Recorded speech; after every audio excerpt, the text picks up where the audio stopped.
Thabo Khumalo's hand froze on his crystal whiskey glass the moment he heard the crack, sharp as a gunshot against the marble floors of his Camps Bay mansion.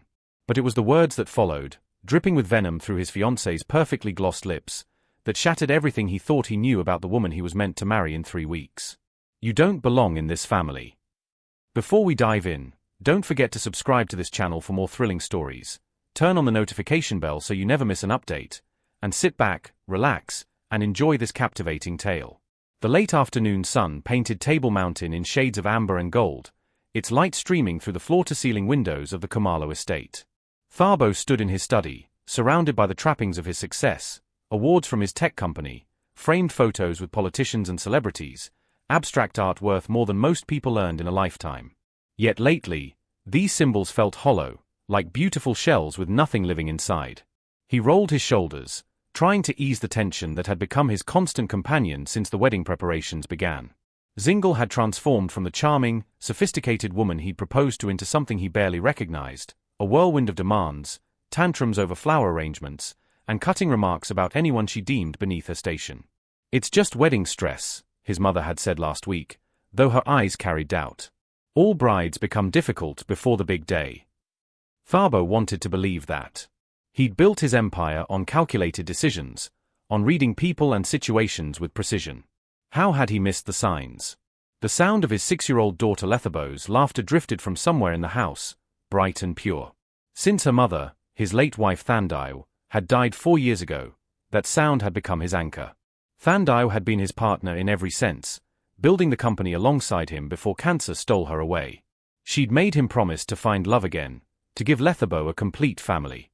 He'd thought Zingle was that answer. Through the window, he could see the sprawling garden where Naledi sat with Lethabo on a blanket, helping his daughter with what looked like a school project.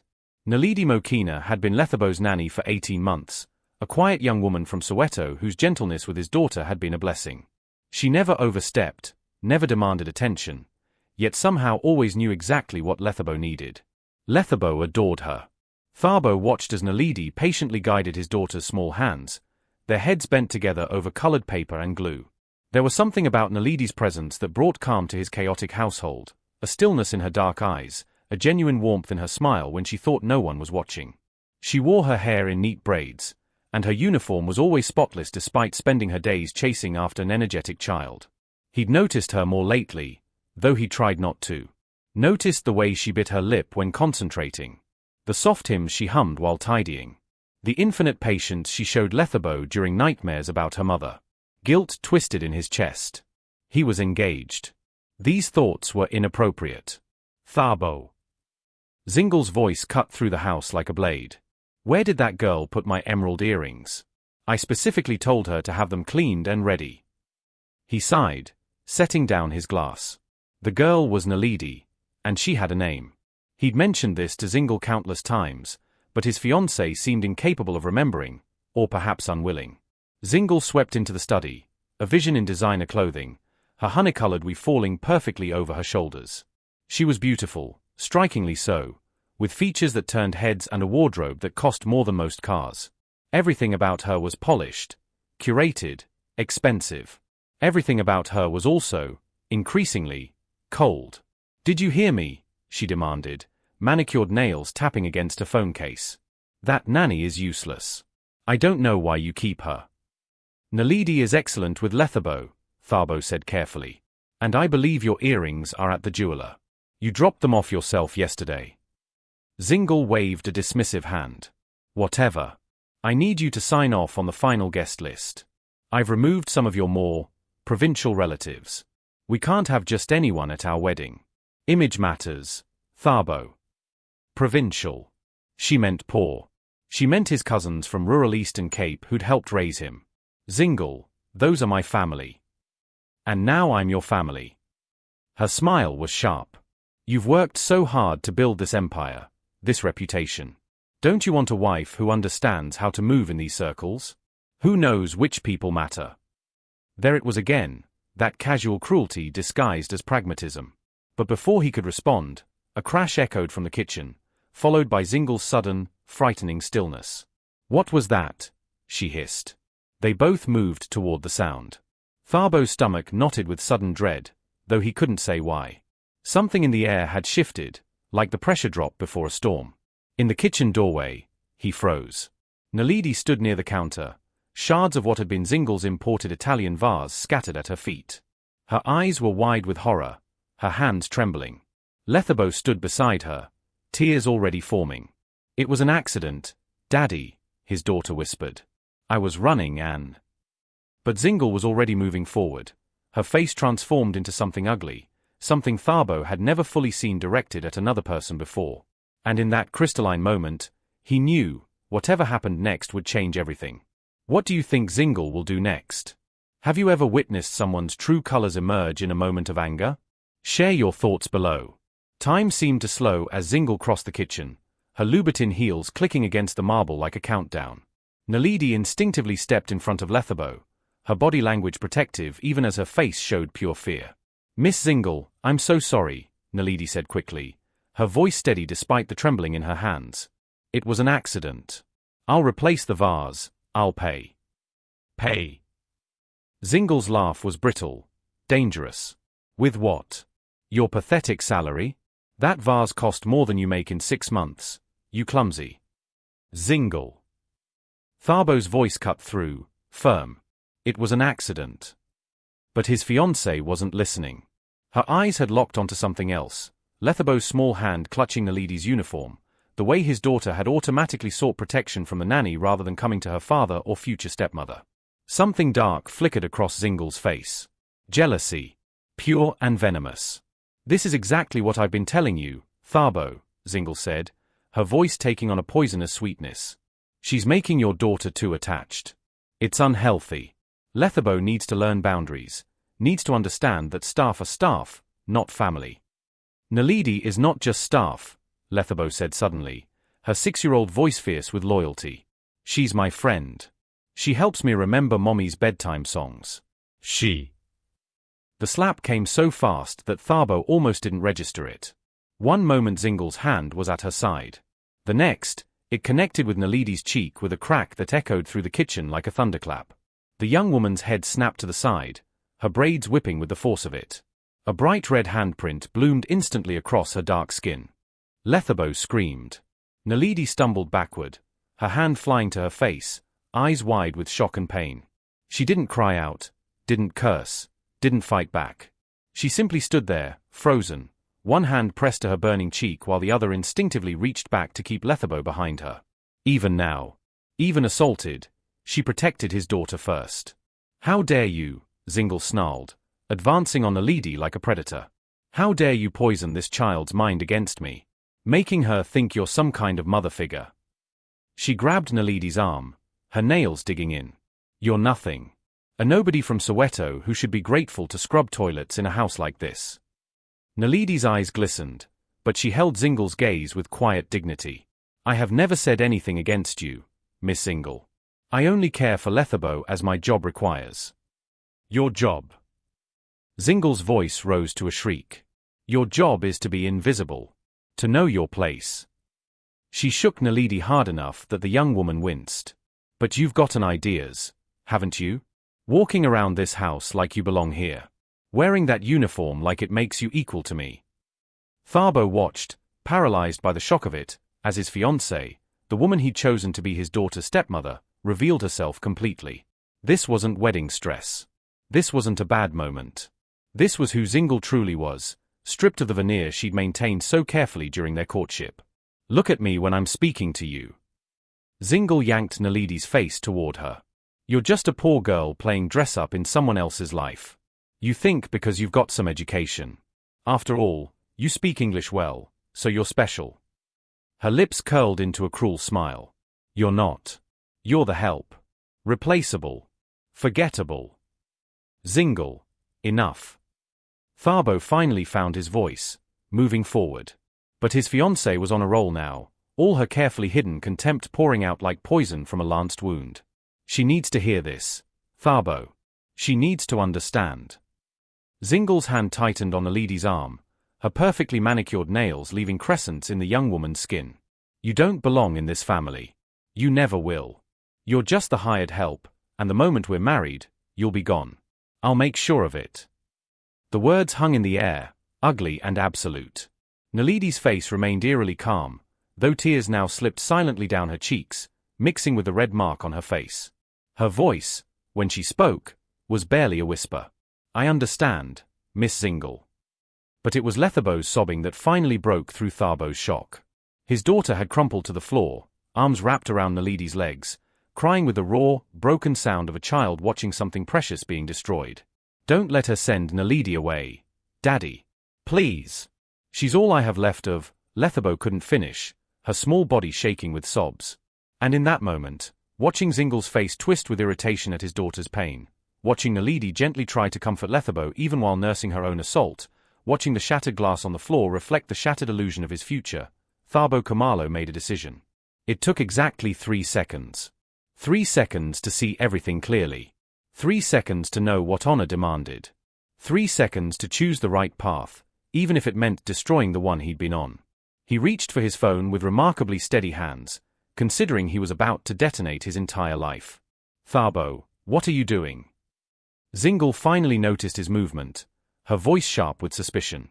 He looked at her, really looked at her, and wondered how he'd ever thought those beautiful features held anything but ugliness inside. "Making," he said quietly, "an instant decision. If you were Tharbo, what would you do in this moment? Can you forgive someone who hurts the innocent? Drop your thoughts below. Before we continue, don't forget to smash that like button if you're enjoying what you're seeing. Your support means the world to me and helps this channel grow. If you haven't already, make sure to subscribe and hit that notification bell so you never miss any of our uploads. We're building an amazing community here, and I don't want you to miss out on what's coming. And please, share this video with your friends, family, or anyone who would love this type of content. The more people we can bring into this community, the better it gets for everyone. Your engagement in the comments has been incredible, and I love reading every single one of your thoughts and theories. Keep them coming. Now, let's go in depth into the story. Tharbo's first call was to his attorney, Siphon Glovu, a bulldog of a man who'd helped him navigate every major business decision for the past decade. "Sipho, I need you at the house. Now. Bring the prenuptial agreement and witness paperwork." His voice was ice-cold, controlled. The same tone he used when firing executives who'd betrayed the company's values. "Tharbo, what's going on?" Sipho's confusion was evident. "Just come. 30 minutes. Zingle's face had gone pale beneath her makeup. "Tharbo, you're overreacting. She's just a nanny. She's a human being." He cut her off, his words sharp as glass. "And you just assaulted her in my home, in front of my daughter." "Assaulted?" Zingle's laugh was nervous now, brittle. "Don't be dramatic. It was barely a tap. She's fine, aren't you?" She turned to Nalidi with a smile that didn't reach her eyes. "Tell him you're fine." Nalidi said nothing. She gathered Lethabo into her arms and moved to the far corner of the kitchen, whispering soothing words to the crying child. The handprint on her face was darkening to purple. "Nalidi," Tharbo said gently, "I need you to take Lethabo upstairs. Please." The young woman nodded, lifting his daughter with practiced ease. As she passed him, their eyes met for a brief moment. In hers, he saw confusion, fear, and something else, a question she didn't dare ask aloud. "Mr. Khumalo," she whispered, "I can pack my things." "No." The word came out more forcefully than he intended. "You're not going anywhere." "That's not," he stopped himself, aware of Zingle's razor-sharp attention. "Just take care of Lethabo. We'll talk later." After they left, the kitchen felt cavernous, empty except for him and the woman he'd almost married. Zingle was watching him with calculating eyes, her mind clearly working through scenarios, strategies. "Baby," she said, her voice softening, morphing into the sultry tone she used when she wanted something. "I know that looked bad, but you have to understand, I'm stressed. The wedding is in 3 weeks, and she broke my favorite vase. I just snapped." She moved toward him, reaching for his hand.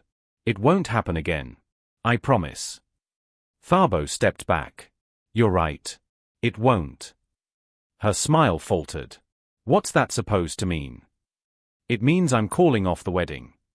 The words landed like stones in still water, ripples of shock spreading across Zingle's face. For a moment, she simply stared at him, as if she hadn't heard correctly. Then she laughed. You're joking. I've never been more serious. Thabo. Her voice turned sharp again, the softness evaporating. You can't call off a wedding 3 weeks before the date. Do you know how much money has been spent? How many people are invited? What will this do to your reputation? I don't care. You don't? She stopped, recalibrating. Okay. I understand you're upset. But let's be rational. So I slapped the help. Is that really worth throwing away everything we've built? We haven't built anything, Thabo said quietly. I've been building a fantasy while you've been auditioning for a role. And today, the mask slipped. Zingle's face hardened. Fine. You want to talk about masks? Let's talk about yours. You walk around pretending to be this noble, down-to-earth billionaire. But you're just like every other rich man. You want a beautiful wife on your arm to prove you've made it. You need me, Thabo. I give you legitimacy in the circles that matter. The circles that matter. He shook his head slowly. Zingle, you just assaulted a woman for breaking a vase and having the audacity to be loved by my daughter. If those are the circles that matter, I don't want them. She flinched as if he'd struck her. Then her eyes narrowed, calculating. This is about her, isn't it? That little nanny with her doe eyes and her yes, sir and no, sir. I've seen the way you look at her, Thabo. Does she know? Is that why she's been playing the perfect little caretaker? Trying to steal my life. The accusation was so absurd, so revealing of Zingle's own paranoia, that Thabo almost laughed. Naledi has been nothing but professional. This has nothing to do with her and everything to do with who you've shown yourself to be. Professional. Zingle's voice rose. She's been worming her way into your daughter's heart, trying to replace Thandile. Can't you see that? What I see, Thabo said, his voice deadly quiet, is that my daughter feels safe with Naledi. Loved. Protected. And what I saw today was you strike that safety away like it meant nothing. He paused, the full weight of the realization settling over him. Thandile made me promise to give Lethabo a mother who would cherish her. You're not that woman. You never were. The mention of his late wife seemed to break something in Zingle. Her composure cracked, and beneath it was raw fury. Don't you dare bring up Thandile. You've been using her memory as an excuse to avoid moving on. Well, I moved you on, Thabo. I made you feel alive again. I made you forget. That's the problem, he said softly. You made me forget who I am. The doorbell rang, Sifo, right on time. Zingle's face went white. Thabo, please. Let's talk about this. Don't do anything hasty. But he was already walking to the door. Sifo entered with his briefcase and his usual no-nonsense demeanor, but his eyes widened when he saw Thabo's expression. Boss, what's the emergency? The prenuptial agreement. I need to review the termination clause. Zingle followed them into the study, her panic now fully visible. Thabo, stop. We can work through this. I'll apologize to the girl. Her name is Naledi. He turned to face her. And this isn't about an apology. This is about character. Yours is lacking. Sifo spread the documents across the desk, his finger finding the relevant section. According to this, either party can terminate the engagement at any time before the wedding. However, he looked uncomfortable. Given the proximity to the wedding date and the expenses already incurred, there could be complications. Miss Zingle could sue for. Let her sue. Thabo's voice was final. Whatever it costs, it's worth it. Zingle's face transformed then, the beautiful mask finally cracking completely to reveal the ugliness beneath. You'll regret this, Thabo Kumalo. Do you know who my father is? What connections do I have? I will destroy you. Your company, your reputation. Try. He met her eyes steadily. But right now, I need you to leave my house. Your house. She laughed bitterly. I've been living here for 8 months. I have rights. As a guest, Sifo interjected smoothly. Mr. Kumalo is well within his rights to ask you to leave. For a long moment, Zingle stood there, trembling with rage and what might have been genuine hurt buried beneath layers of wounded pride. Then she grabbed her phone from the counter with shaking hands. Fine. But this isn't over. She jabbed a finger at Thabo. Not by a long shot. You've just made the biggest mistake of your life.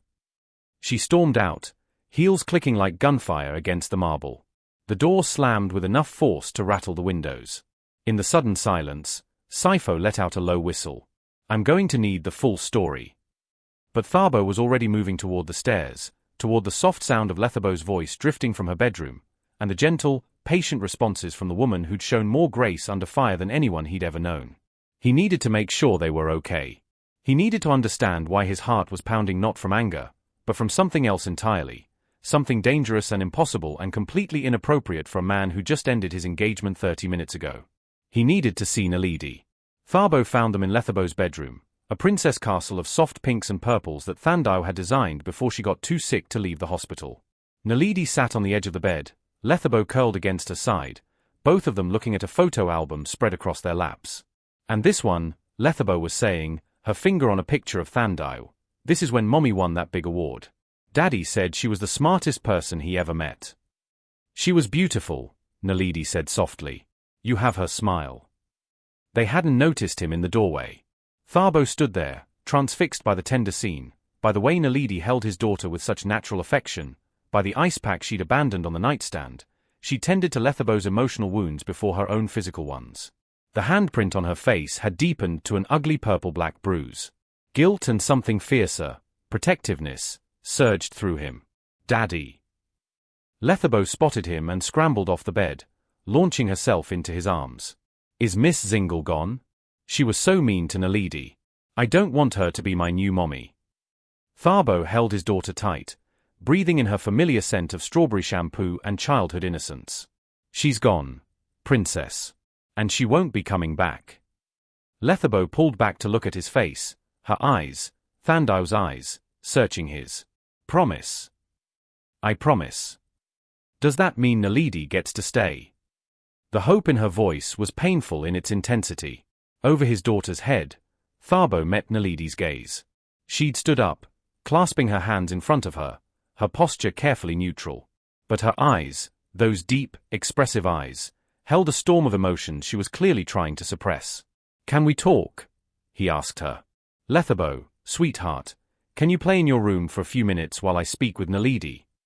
His daughter nodded reluctantly, and Thabo led Naledi out into the hallway, closing the door partially behind them. In the corridor's soft light, the bruise on her face looked even worse. I'm so sorry, he said immediately. What happened today? It should never have happened. In my home. To you. I should have seen. Mr. Kumalo, Naledi interrupted gently, you couldn't have known. I should have. The signs were there. He ran a hand over his face, exhausted suddenly. I've been so focused on building a family for Lethabo that I ignored what kind of person I was bringing into her life. Naledi was quiet for a moment. When she spoke, her voice was careful, measured. Miss Zingle, she said you called off the wedding. I did. Because of what she did to me. Naledi's eyes widened. Mr. Kumalo, you can't, I'm not worth. Don't. The word came out sharper than he intended. Don't finish that sentence. Don't you dare tell me you're not worth it. She looked startled by his vehemence. Thabo took a breath, trying to organize the chaos of his thoughts. What happened today showed me who Zingle really is. But more than that, it showed me who you are. You protected my daughter. Even while being assaulted, your first instinct was to shield Lethabo. That's who you are, Naledi. That's your character. Tears welled in her eyes. I love her, she whispered. I know I'm just the nanny, that it's not my place, but I can't help it. She's so special, so bright and kind despite everything she's lost. And she stopped abruptly, as if catching herself before saying too much. And you what? Naledi shook her head, looking away. Nothing. It doesn't matter. But it didn't matter. Standing there in the hallway, with evening light slanting through the windows and his daughter's soft singing drifting from the bedroom, Thabo realized something that both terrified and exhilarated him. When did you start working here? He asked suddenly. 18 months ago. Yes, sir. In April, after Mrs. Patience retired. And in those 18 months, have I ever made you uncomfortable? Ever crossed a line? Naledi looked confused by the question. No, never. You've always been respectful, professional. Good. He nodded, more to himself than to her. Because what I'm about to say might change things between us, and I need you to know it comes from a place of absolute respect for you and your autonomy. Her eyes widened slightly, but she remained silent. Thabo took a breath. I ended my engagement today not just because Zingle showed herself to be cruel, but because I realized I was about to marry someone while having feelings for someone else. The silence stretched between them, heavy with implication. Mr. Kumalo. Naledi's voice was barely audible. I don't know when it started, he continued, the words coming faster now. Maybe it was watching you with Lethabo, the way you make her laugh. Maybe it was the day I came home early and heard you singing to her in Corsa, that old lullaby my grandmother used to sing. Or maybe it was every small, quiet moment where I noticed your kindness, your intelligence, your grace. Please, Naledi whispered, don't do this. I'm not asking you for anything, Thabo said quickly. I know the position you're in. I know the power dynamic. I know that I'm your employer and anything I say puts you in an impossible situation. He paused, choosing his words carefully. But I also know that I can't pretend anymore. I can't pretend I don't see you, really see you. Not as the help, not as just Lethabo's nanny, but as Naledi. As someone extraordinary. Tears were streaming down her face now, and she pressed a hand to her mouth as if physically holding back words. I'm not asking you to respond, Thabo continued softly. I'm not asking you for anything except honesty. If I'm completely wrong, if this is one-sided and unwelcome, tell me. I'll never mention it again. We'll go back to professional boundaries, and I'll find a way to move past this. He took a small step closer. But if there's even a chance that you might feel something too. I do. The words burst from her like a confession. God help me, I do. I've tried not to. I've told myself 1,000 times that it's wrong, that you're my employer, that you were engaged, that we're from different worlds. But every time Lethabo asks me to stay after work hours, every time you smile at something she says, every time I see how much you loved your wife and how hard you're trying to honor her memory, she broke off, sobbing now. I do feel something. And it terrifies me. Thabo's heart hammered against his ribs. Why does it terrify you? Because people like me don't get happy endings with people like you, Naledi said, her voice breaking. Because Miss Zingle was right about one thing. I don't belong in this world. I'm a girl from Soweto who grew up in a 4-room house with 7 siblings. I put myself through university, working 3 jobs.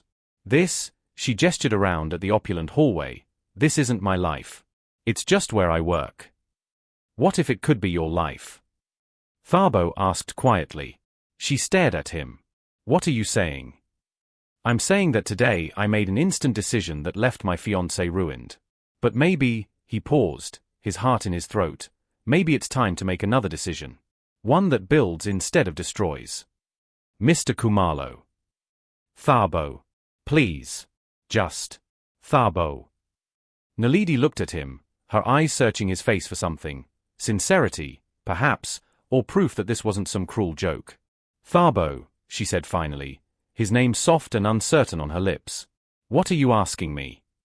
I'm asking, he said, if you'll give us, a chance. Not now, not rushed. But when enough time has passed. When I've proven to you that this isn't about gratitude or rebound or anything except genuine feeling. He reached out slowly, giving her time to pull away, and gently touched the bruise on her cheek with his fingertips. I'm asking if you believe that people from different worlds can build a new one together. From inside the bedroom, Lethabo's voice called out, Are you done talking yet? I want to show Naledi my new drawing. They both smiled through their tears. Yes, princess, Thabo called back. We're done. But as Naledi moved toward the door, he gently caught her hand. She turned, questioning.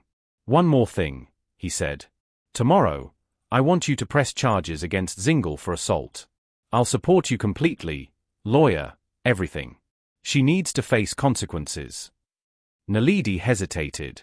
That will make things worse for her. For her reputation. She made her choices, Thabo said firmly. Actions have consequences. That's what we teach Lethabo, isn't it? After a long moment, Naledi nodded. Okay. As she slipped back into Lethabo's room, Thabo leaned against the wall, his mind reeling. He'd ended his engagement, confessed his feelings, and potentially started something that would change all their lives. Tomorrow, he'd deal with the fallout. Tonight, he'd simply listen to the sound of his daughter's laughter mixing with Nalidi's gentle voice and let himself imagine a future he'd never dared to before. A future where the right woman, the true one, finally belonged. 3 months later, the story of Thabo Khumalo's broken engagement had faded from the front pages of South African society magazines, replaced by newer scandals and fresher gossip. But the consequences of that single afternoon in his Camps Bay kitchen continued to ripple outward, changing lives in ways both expected and surprising. Zingald Dlamini had indeed tried to destroy him, just as she'd promised. She'd gone to the tabloids with a carefully crafted narrative: the heartbroken fiancé abandoned for the help, the scandal of a billionaire's inappropriate relationship with his employee. Her father's connections had ensured the story got maximum coverage. For 2 weeks, Thabo's phone had rung constantly with reporters, business associates, and concerned family members. His company's stock had dipped. Invitations to exclusive events had mysteriously dried up. But then something unexpected happened. Nalidi's assault charges, backed by Saifo's meticulous legal work and testimony from 3 staff members who'd witnessed Zingald's treatment of household employees, had gone to court. The evidence was damning, not just the incident itself, but a pattern of abuse that Thabo's other staff members finally felt safe enough to report. The judge had been unimpressed by Zingald's family connections. Community service, anger management classes, and a restraining order. Nothing that would ruin her life permanently, but enough to tarnish the perfect image she'd cultivated so carefully. More importantly, the truth had shifted public perception. Social media had exploded with support for Nalidi, a young woman who'd done nothing but her job well and been assaulted for it. Support for Thabo followed, with many praising him for doing the right thing rather than protecting his reputation. "You see," Saifo had said, reviewing the latest opinion polls. "Turns out people like it when rich men have actual morals. Revolutionary concept." Now, on a warm October evening, Thabo stood on his balcony overlooking the Atlantic Ocean, watching the sun paint the sky in shades of orange and pink. Behind him, he could hear Lethabo's delighted squeals as she played in the garden below with Nalidi. They were planting a garden together, Nalidi's idea. "Your mother loved flowers," she told Lethabo gently. "Let's make something beautiful to remember her by." The past 3 months had been a study in careful patience. True to his word, Thabo hadn't rushed anything. Nalidi had remained his employee, with firm professional boundaries. They'd worked with a family therapist to ensure Lethabo understood the changing dynamics, to make sure she didn't feel like she was betraying her mother's memory by loving someone new. But slowly, carefully, something had been growing between them. Coffee conversations after Lethabo's bedtime, where they talked about everything from philosophy to favorite foods. Shared glances that lasted a moment too long.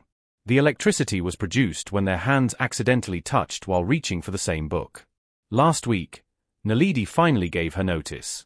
"I can't work for you anymore," she'd said, standing in his study with her hands clasped nervously. "Not if we're going to explore whatever this is between us. The power dynamic isn't fair to either of us." "What will you do?" he'd asked, proud of her for setting that boundary even as his heart sank at the thought of not seeing her daily. "I've been accepted into a graduate program, social work. I want to help children who've lost parents, like Lethabo." She'd smiled softly. "I saved enough from working here, and there's a scholarship. I'll be fine." "Nalidi Mokina," he'd said, shaking his head in wonder, "you are extraordinary." She'd blushed, but held his gaze.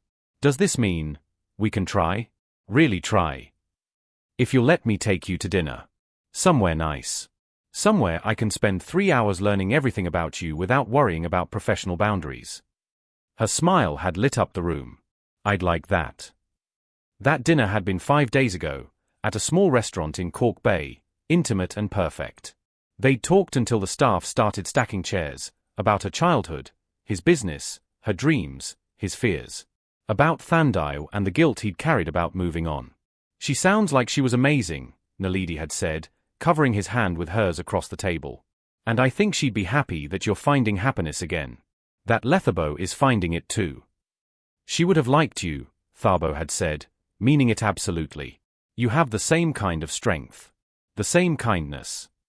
Now, watching Naledi laugh as Lethabo showed her a worm they'd unearthed, Thabo felt something settle in his chest, a rightness he hadn't experienced since Thandau's death. His phone buzzed. A message from his mother, coming over tomorrow.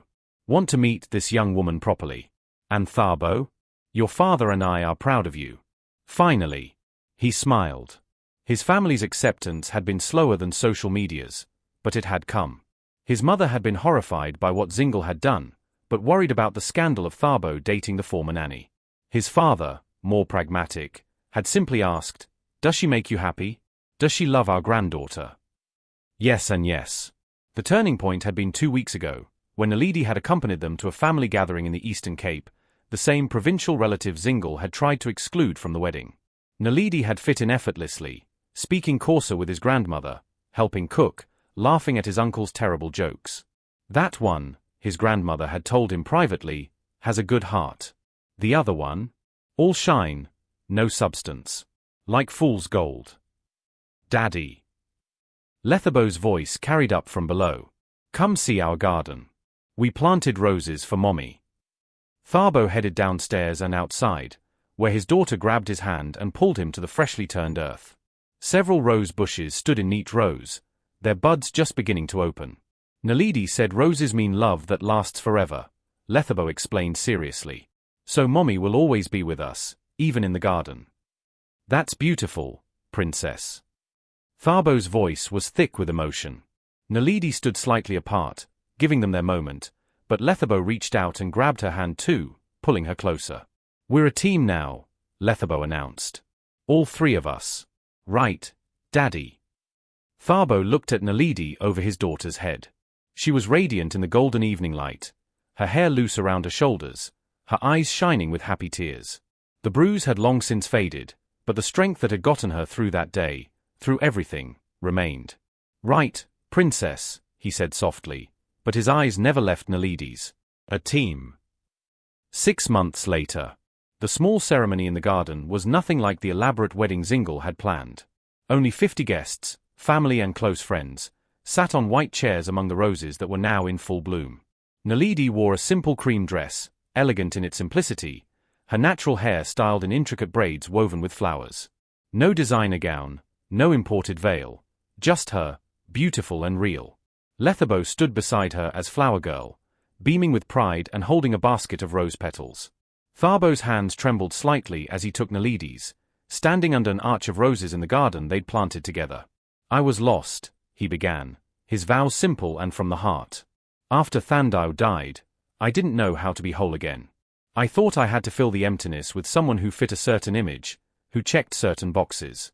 But you taught me that love isn't about filling emptiness, it's about creating wholeness together. Naledi's tears flowed freely. I spent my whole life being told I didn't belong in places like this, she said, her voice strong despite the emotion. In houses like yours, in circles like yours. And maybe I don't belong in that world. But I belong here, with you and Lethabo. I belong in this family we're building, not because of money or status, but because of love. Real, honest, imperfect love. When they kissed, their guests erupted in applause and ululation. Lethabo threw rose petals everywhere, laughing with pure joy. At the reception, as Thabo and Naledi danced their first dance to Xhosa love song, his phone buzzed with a message. He ignored it initially, lost in the moment of holding his new wife, but Sifo caught his eye and mouthed, "You'll want to see this." Later, during a quiet moment, he checked his phone. It was a news alert. Zingle Dlamini engaged to investment banker. "I've found real love," she claims. There was a photo of Zingle with a new man, her smile as perfect and cold as ever. Thabo showed Naledi, who studied the image thoughtfully. "Do you think she learned anything?" "I don't know," Thabo admitted. "But I hope she finds whatever she's looking for." "That's generous of you." "I can afford to be generous," he said, pulling her close. "I got everything I needed." Across the garden, Lethabo was teaching her new grandmother, Naledi's mother, who'd arrived from Soweto in her best church dress, how to catch fireflies in the gathering dusk. Both were laughing, connected across generations by love and acceptance. Thabo's mother stood with Naledi's mother, the wealthy socialite and the domestic worker, chatting like old friends about their children and grandchildren and the mysterious ways life worked out. You know what the best part is? Naledi asked, watching the scene. What? Zingle was wrong. I do belong in this family. Not because I married into wealth or changed who I am, but because we built a new family together, one where belonging isn't about money or status. It's about love and respect and choosing each other every day. Thabo kissed her forehead. You know what my instant decision cost Zingle? What? Everything she thought mattered, reputation, the perfect wedding, access to my world. But you know what it gave me? Naledi smiled up at him. What? Everything that actually matters. You. Lethabo's happiness. A family built on truth instead of pretense. A love I don't have to question or defend because it's absolutely right. As the sun set over Camps Bay, painting the sky in magnificent colors, the new family celebrated, surrounded by roses and love, and the sweet satisfaction of choosing right over easy, truth over appearance, and authentic love over perfect illusion. Zingle Dlamini had been ruined, not financially or socially, but in the ways that mattered. She'd lost the chance to be part of something real, to be loved for who she truly was rather than what she appeared to be. And Thabo Khumalo had been remade. In the end, his instant decision hadn't just left one woman ruined, it had left 3 people redeemed. 2 years later, Naledi completed her graduate degree and founded a non-profit organization supporting children who'd lost their parents, funded partially by Thabo's foundation and partially through grassroots community support. She split her time between fieldwork and raising their family. Family, because Lethabo now had a baby brother, Themba, named after Naledi's late father. The baby gurgled happily in his carrier as Lethabo read him stories about brave princesses and kind-hearted heroes. Thabo's business had evolved, too. Inspired by Naledi's work, he'd shifted his company's focus towards social impact technology, creating apps and platforms that connected underserved communities with resources.